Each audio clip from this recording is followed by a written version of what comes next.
வழி மாறி கீழ்த்தட்டில் படுத்தாலும் வார்த்தை தெய்வம் நம்மை பின்தொடர்வார்.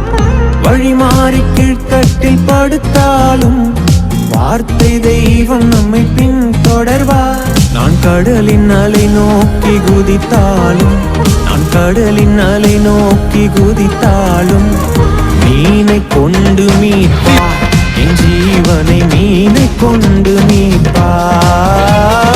ஆவியே ஆவியே ஆவியே ஆவியே அசைவாடும். வழி மாறி கீழ்த்தட்டில் படுத்தாலும் வார்த்தை தெய்வம் நம்மை பின்தொடர்வார். வழி மாறி கீழ்த்தட்டில் படுத்தாலும் வார்த்தை